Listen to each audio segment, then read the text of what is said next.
Good afternoon and welcome to UK Column Live here from our studio in Plymouth, England. Today the 6th of August 2012, and as usual we're going to concentrate on the show today in having a look at what's actually going on in the real world, what's going on behind the scenes, what's going on that is not being covered up by the domination of the Olympics and the press, by events at the Olympics. So the key areas which we believe the general public has a right to know what's going on. Today we're going to talk about what's happening in the money markets, what's happening in the financial arena. We'll also be having a look at what's happening in Syria. And then we're going to move on to take a look at the big society, which is something that David Cameron and his team are pushing through at an alarming speed, and yet most people still do not really understand what this is.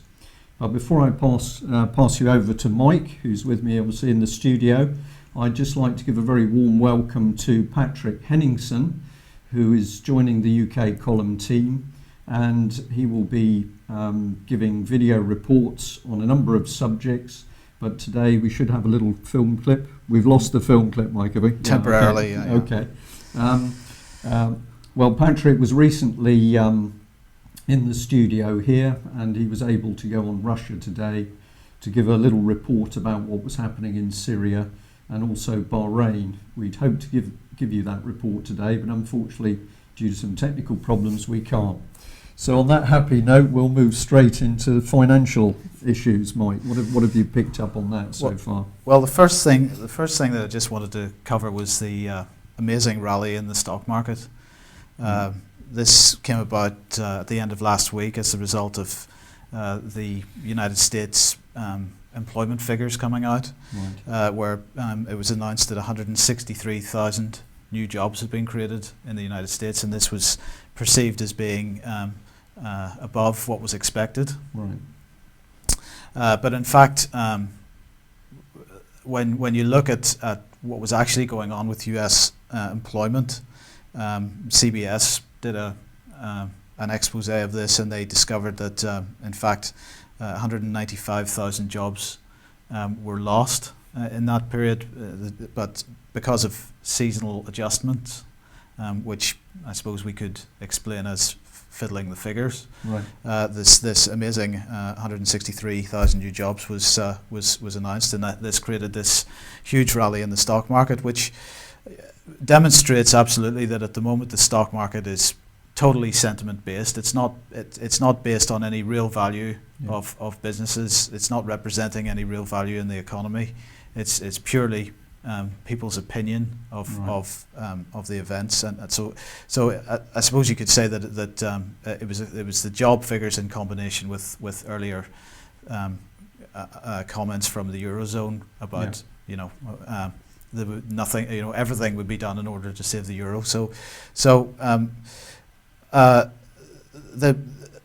The reality is that this, even if you take the 195,000 jobs into account. Even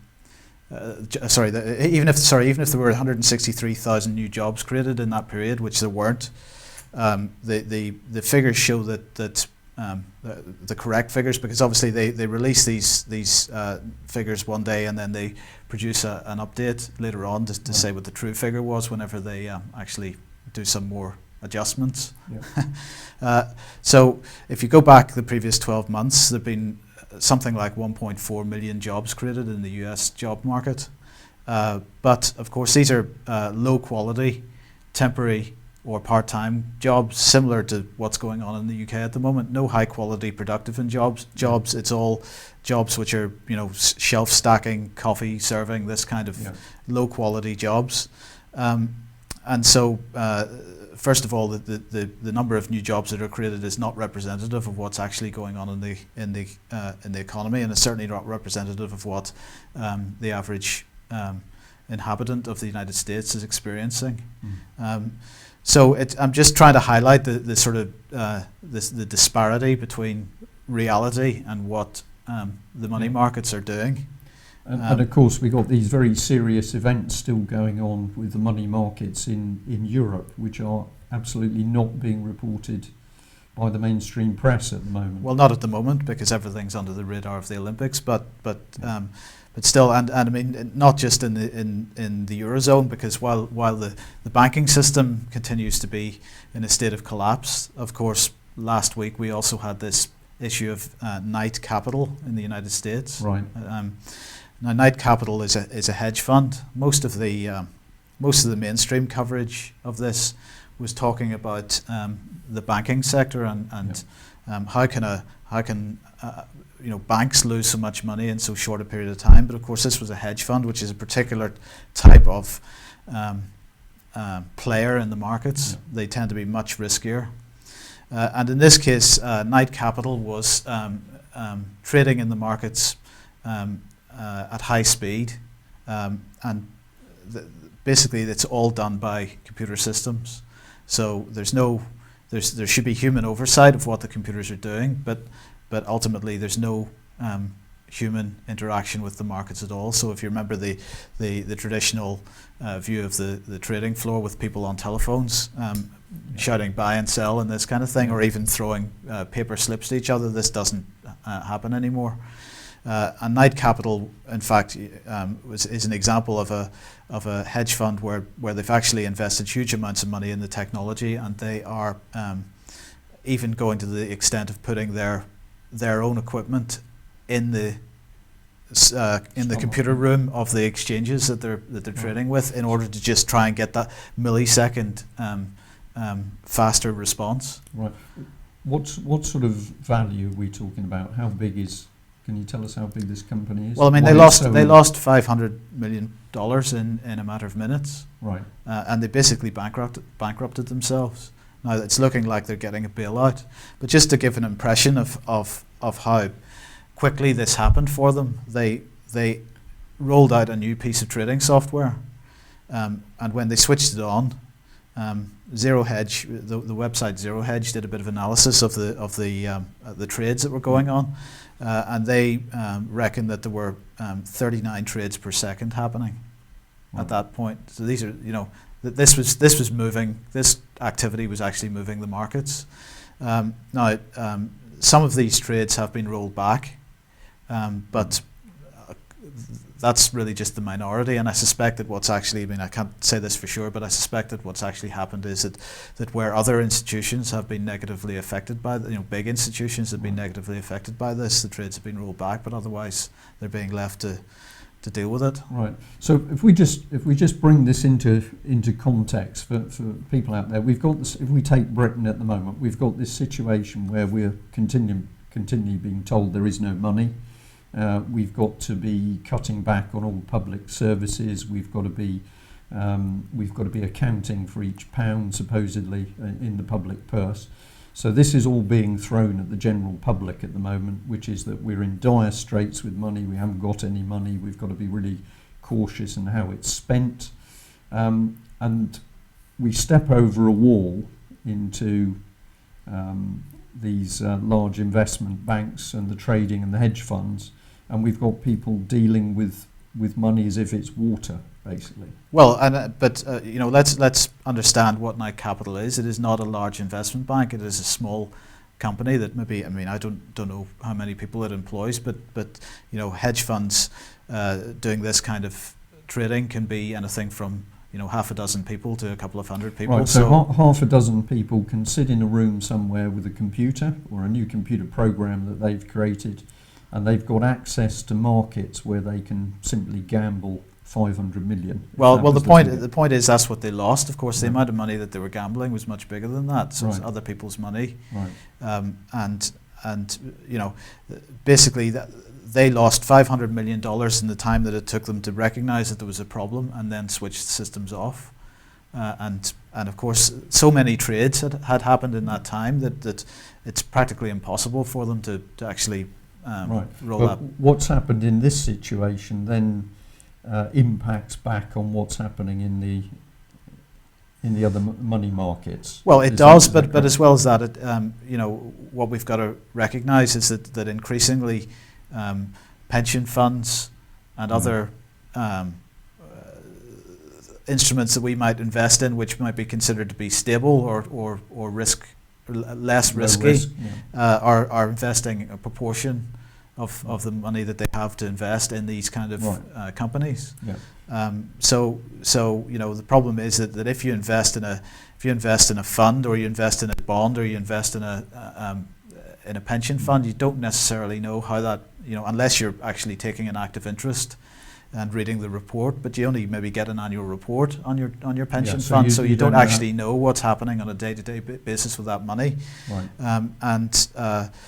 This again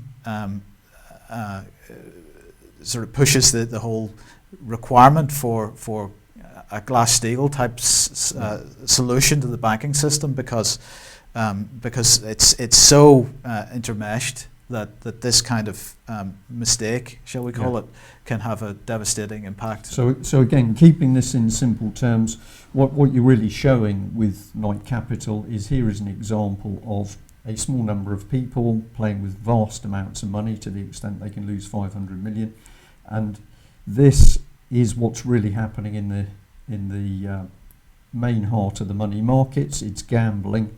And what we need to do is put a wall up to shut this off from impinging on the high street banks. Well, exactly, and I mean, hedge funds traditionally were selling to what were called high net worth individuals. Right. So, somebody that has multiple millions of pounds, because normally the barrier of entry to be able to access a hedge fund is quite high.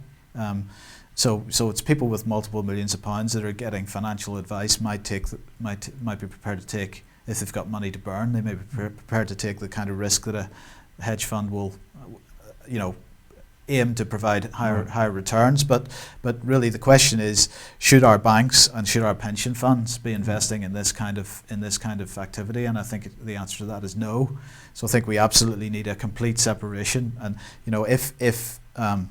if a hedge fund like this goes under, it really should not be impacting on the day-to-day lives of individuals. Okay, so if we sum up on this topic, we know that at the moment the government is continually telling us that we, the public, have got to behave ourselves. We can't spend. There isn't enough money on the NHS. There isn't enough money for care homes or the military.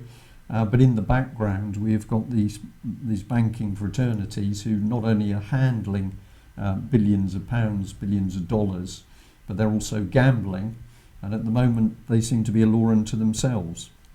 Does that sum up? It doesn't seem to matter how many of these kind of scandals we have at this point in time. There is no political will to deal with this problem, and this needs to change. Yeah, or it's deliberate, of course. It could be.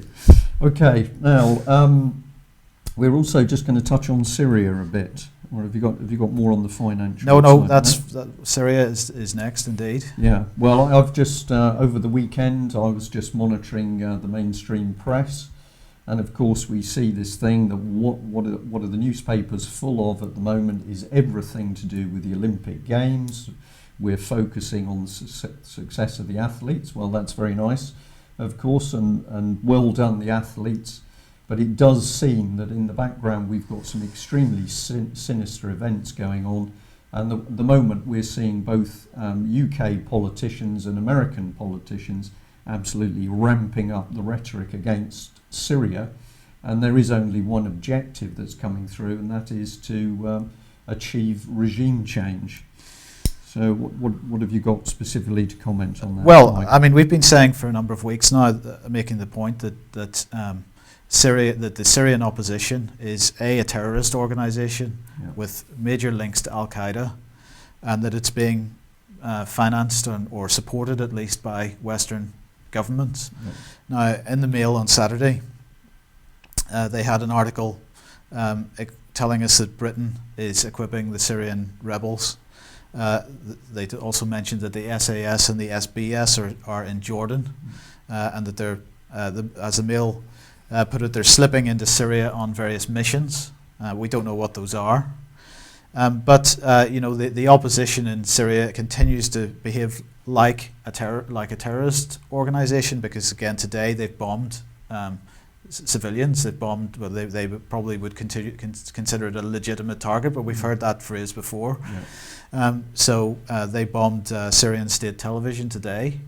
On Saturday, I didn't see this in the mainstream press in Britain anywhere, but on Saturday the Syrian opposition kidnapped 48 Iranians on the way who were on their way back to to Damascus airport, and they'd been in Syria to visit a religious shrine of some kind. So these people are now kidnapped and sitting in Lebanon, and this is just an example of a range of kidnappings of particularly Iranians, because the Iranians are seen as supporting the Assad regime. Yeah. And so the opposition is kidnapping these people.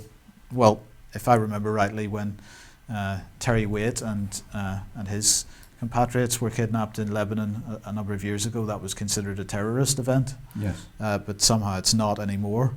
So really what I wanted to say about that is that it is clear that the British government is supporting terrorists, in my view. And I would just remind everybody, as we were reminded about Section 15 of the Terrorism Act 2000. And Section 15, brackets 3 of the Terrorism Act 2000 says that a person commits an offence if he A, provides money or other property, and B, knows or has reasonable cause to suspect that it will or may be used for the purposes of terrorism. So I would point out that our government is committing an offence under its own legislation, but I would also point out, or argue at least, that anybody who is contributing any tax money to this government is in fact contributing to terrorism and is breaking the law under the Terrorism Act 2000. Yeah. So perhaps that needs to be I think we should actually mention some names here, because it's not enough to simply speak about the government. We know at the moment the people who are driving this. We have David Cameron, our own Prime Minister. We have William Hague. We have the rest of the Cabinet Office team in the background. And I think something that's particularly dangerous at the moment is the fact that we are seeing absolutely no proper debate inside Westminster on these extremely serious topics, that we're either employing special forces or we're providing aid to a conflict zone overseas, clearly in Syria's case with the intention of winding up the violence and the fighting. And we're not seeing any debate in Parliament between our MPs. So the key thing I think at the moment is that people in Britain need to start thinking about accountability, that what is happening is being done in their name. It's our own politicians that are pushing this policy forward, and we need to start looking extremely closely at what Mr. Cameron is doing and whether this is actually lawful under international law. We've heard David Cameron, and we've certainly heard William Hague say on numerous occasions that they are working towards a regime change. So we have two British politicians who are simply deciding off their own back that another head of state, whether we like the person concerned or not, but another head of state is to be removed simply on their say-so.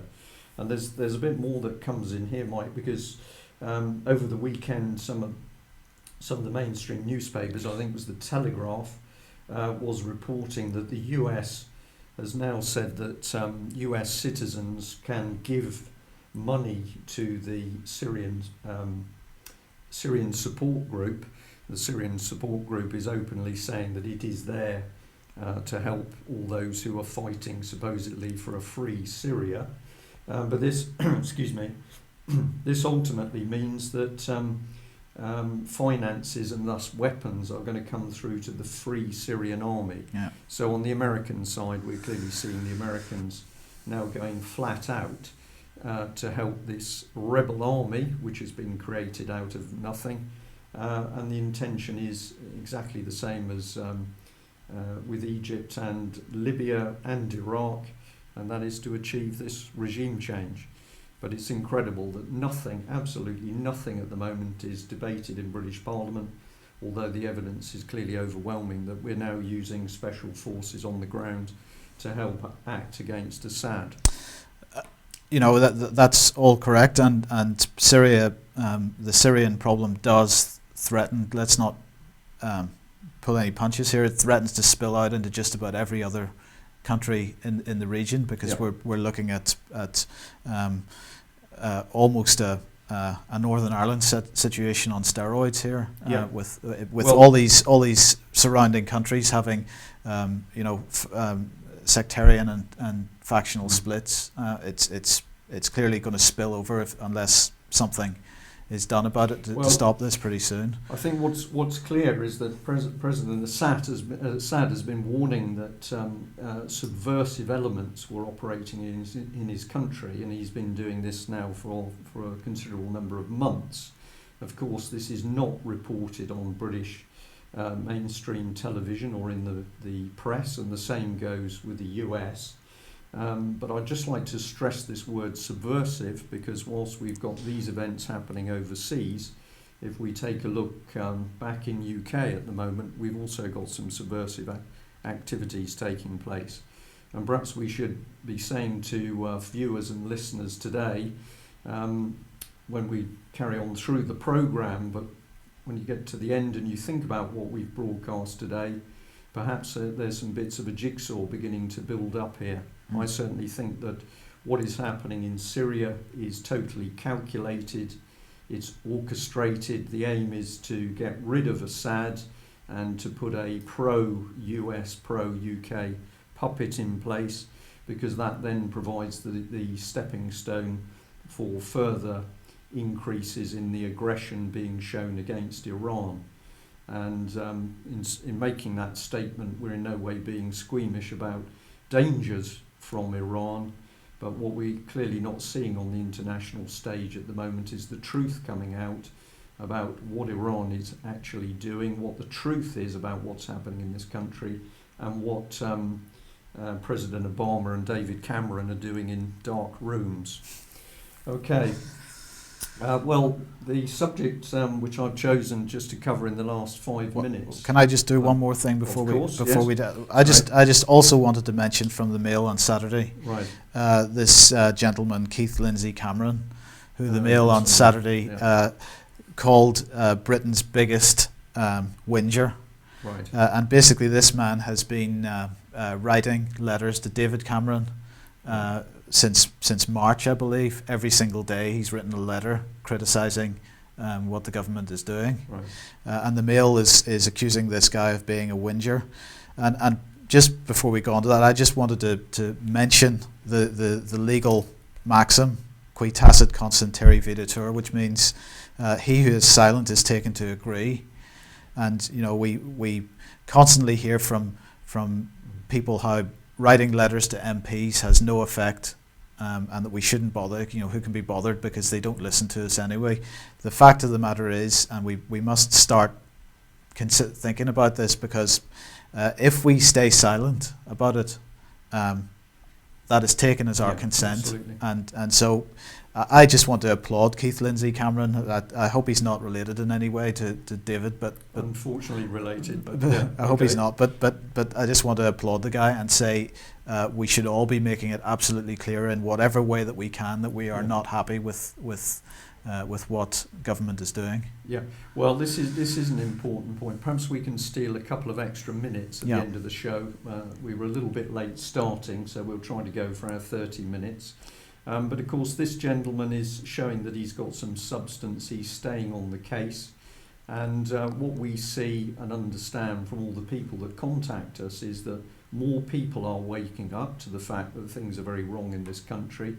But we need numbers of people. We are talking about hundreds of thousands of people. We need them on the backs of their MPs, writing to them, calling them every day. We don't need violence. We don't need abuse. What we need are good people to simply say, no, we're not having this. And they need to be hounding their MPs from the moment they're awake to the moment they go to bed, because it does produce results. So absolutely well done, this man. Yeah. Perhaps we will be able to show you a photograph and cover that in a bit more detail in one of the other programs. Yes. I think. Okay. All right. Well, a few minutes to go. We've got. We thought this was such an important subject that we've got a few visuals, which hopefully are going to work. we've had some problems this afternoon, but the topic is the fact that Serco, the huge, absolutely vast international security company, which is now diversifying into all sorts of other areas such as care, such as the NHS, prisons, transport, nuclear weapons, this vast, unaccountable global company is now looking set to take charge of David Cameron's Big Society initiative. And The Guardian, if I can get this first slide up, if that's possible. The Guardian here is reporting that charities are warning against the bid by Serco to run David Cameron's programme for teenagers, the National Citizen Service. Now, on the surface, this looks quite innocent in some ways, that you've effectively got a charitable programme where we're trying to help teenagers in rundown areas. In the slide we just had on screen there was background to a very rundown area of Britain. Could have been one of the troubled areas in Syria. But instead of using charities now or public sector in order to help youth, we're bringing in a vast global security company. And quite rightly, a number of charities and non-governmental organisations are starting to warn and ask questions what this is really about. So we've got a couple of things to follow through on this, and we're going to put up this slide of a gentleman called Saul Alinsky, who was a subversive agitator, particularly hard at work in the 70s and early 80s. He's now no longer with us.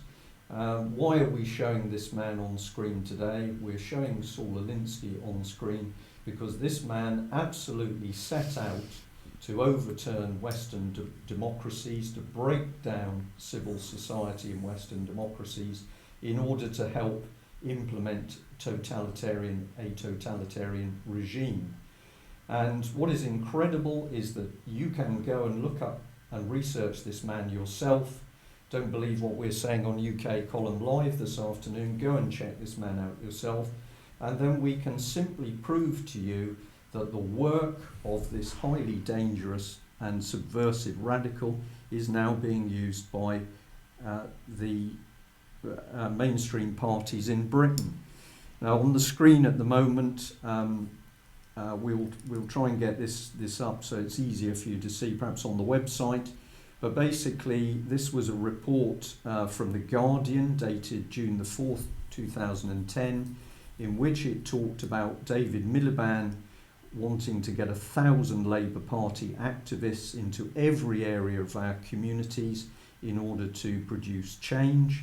And the Guardian document showed, and it's ringed at the bottom of the page, the philosophy of political action is as theorised by the American activist Saul Alinsky in the 1930s, and then that worked through into the 1970s. So we have absolute proof that Miliband, who we should remember comes from a Marxist background, is now bringing the policies and techniques of a radical subversive Saul Alinsky into Labour Party doctrine. And if that is not bad enough, we can also show, and this is a report here on screen from the Office of the Civil Society, that when the coalition government, so we're now talking Conservatives, we're talking Lib Dems, when they are talking about building a big society, what they're actually talking about is implementing policy based on the principles of Saul Alinsky. So we're not talking about theory. The documents are absolutely there to show that both Labour and Conservative, and of course embedded in the Tories, we now have Clegg's very dangerous Lib Dems. What are they working on? They're working on overturning British society by using subversion. Now, if you're not convinced about this, and I know this will be a little bit difficult to see on screen, this is a document which has got a foreword by Edwina Hart, Minister for Social Justice and Regeneration. And this is a document which is the National Strategic Framework for Community Development, actually in Wales. Why have we put this on screen? Because we wanted to demonstrate factually that once again we have Saul Alinsky policy being used. The little circle there is a quote, so I've got the framework in front of me here. We've got 6 key components of community development. Nobody's voted for this. Most people have no idea this material's going on. But if I jump to the next screen, it'll show you what we've encircled in red there, because this is a quote by Saul Alinsky, in which he's saying, no matter how imaginative your tactics, how shrewd your strategy, you're doomed before you even start if you don't win the trust and respect of the people. And the only way to get that is for you to trust and respect them. Now, on one hand, people may be saying, well, that's not such a bad statement, because this man believes that he has to get the trust and respect from ordinary people. But if you read Saul Alinsky's works, and in particular Rules for Radicals, you will actually see that that he is saying in politics anything goes to achieve the ultimate political aim. So here in Wales, through government policy, we're seeing the radical, subversive Saul Alinsky's policies being shown in government documents. Please research it for yourself. And this is a slide which I've used before, but we just wanted to bring it on screen in the news today. This was Tony Blair in 2000 making a quote about the rise of the new class. The Prime Minister has a vision of a new Britain. Central to this vision is the creation of a new class, a new elite placed in positions of authority who will propagate the new spirit of the age and spread the principles of the third way across Britain. What Blair is talking about here is Alinsky policy, and of course we're now seeing Mr. Blair crawling his way back into mainstream politics by being an advisor to David Miliband, the Labour leader with a background which is thoroughly entrenched in Marxist ideology. So I think that we can safely say from UK Column Live that if we look overseas at the moment, and we're very concerned at the way violence and war and conflict is being agitated in Syria, the British public also need to be looking over their shoulder at what is happening in their communities and village halls, because the Lib Lab Con at the moment are clearly working to overturn our quiet, peaceful lives in order to bring in this new elite superstate. Yeah. So I'll gently end there and say you've been warned on UK Column Live as to what's going on. Please research for yourselves. Okay. Okay. Thank you for joining us. We hope to be back tomorrow on time and with our technology working properly. Thanks for joining us. Bye-bye. Bye.